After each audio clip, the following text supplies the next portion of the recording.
And Rebecca, and we're joined by the Red Boys. Good morning. Good morning. Good morning. Man, they eased in the studio today. It was like they were always supposed to be here, you know? Yeah, boy.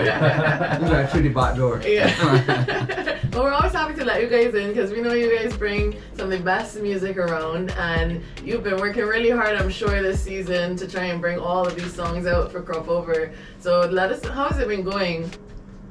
So far, so good. I mean, we really can't complain. We're very grateful for all the support we've gotten. We have been working with some of our usual artists, Marvin, Peter Ram, did sign with Grindin, but we've also done some younger artists this year, which is it's been nice to see the support they're getting. In Tariq O'Neal, Renice Bonnet, Tay, she's only 14 and she's doing really, really well. So, you know, so far so good. We can't complain. Yeah, and I mean, obviously before while we were in COVID and stuff, I'm sure you guys were still producing stuff, and how would that feel now to come out of that into this?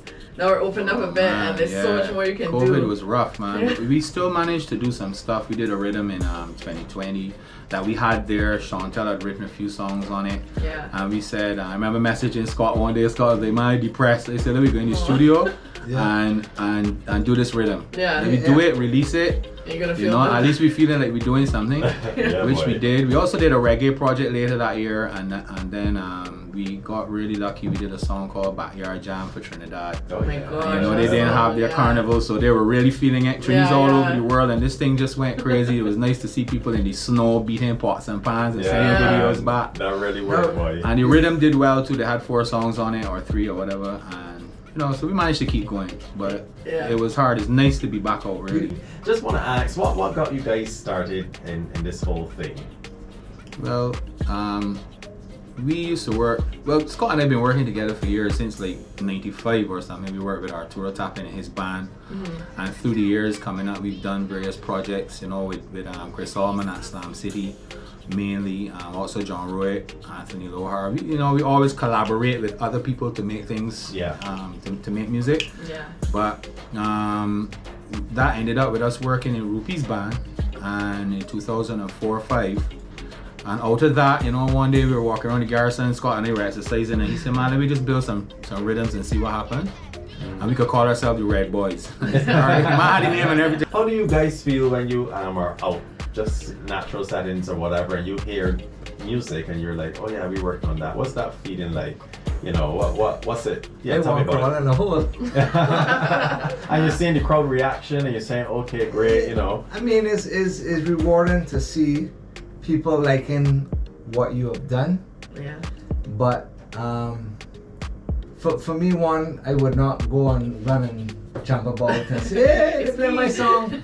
You know, I guess maybe in the earlys, you know, when you were now coming out and, you know, you heard a song playing, you would get excited or whatever, but it's more now, like 15, 16 years later, it's more like appreciation that the DJ actually likes the song to play. Because there are a lot of songs, you know, there are a lot of people in this industry and this business that find it very difficult to get an ear.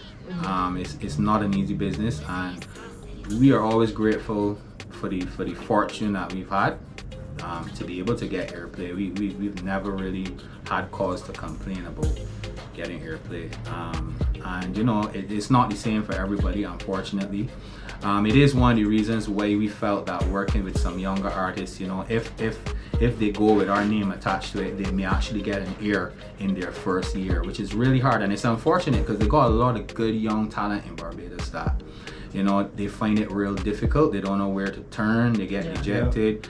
They may have nice tunes, but for some reason, because they don't have the name, or it may not have been produced by a producer that people recognize, they don't get the spin. And I mean, I suppose it's like that all over the world in all the different genres, but you know, if we can bring forward a few people now, because you know, the guard is changing. If people haven't noticed, the guard is definitely changing, and I think it's time to embrace some of these youngsters and bring them out properly. You know, don't make them sound like they're only 20 or 14.